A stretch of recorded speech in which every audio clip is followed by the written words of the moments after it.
Now, there's a lot of research on the effect of stability in child development and the ability for that child to grow up with a much more positive worldview because they had the opportunity to grow up or be educated or at least have some form of stability in their childhood.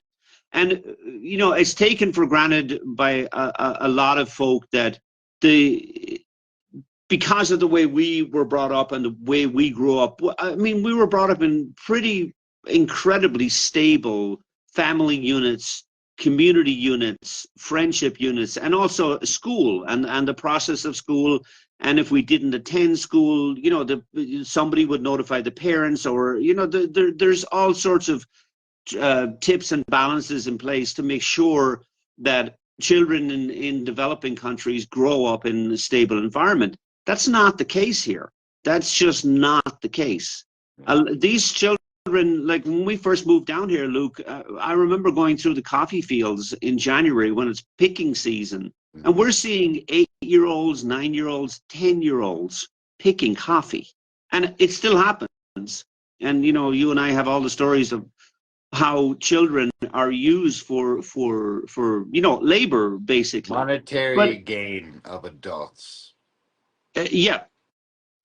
So what our school offers primarily is stability. That is a location where these children can come, be children, play games, do artwork. Yes, they have lessons. Yes, they do classes online. But it's primarily once they walk in that door at 8:30, 9 o'clock in the morning or in the afternoon, whatever, depending on their schedule, that is a stable environment. It never changes. Now, if you reflect back to when you and I were at school, you walk into that same classroom, you're in that same room for a year until you move on to the next level.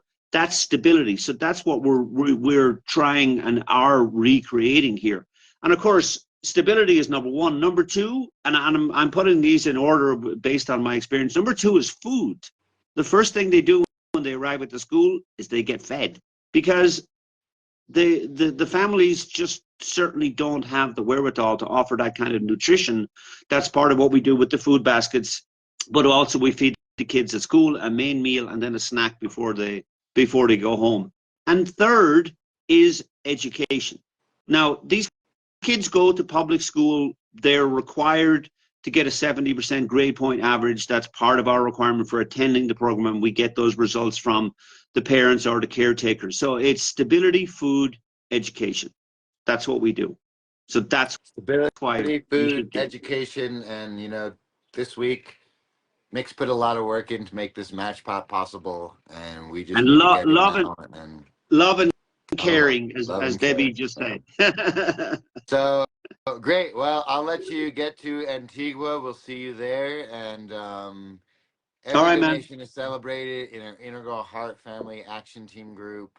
Your name is cheered in the air, so please join us. It's one of the best things you can do to create a better future in the world today, because like Mick said, kids that grow up in stability will see the world differently, will act differently. So yeah, we're helping individual kids, but we're actually growing the consciousness of the world into a way that's more inclusive. This whole idea of warfare's idea, right? It's like us, them. Anyways, I'm not going to I'll get bogged down in the philosophy with you on the road. You will.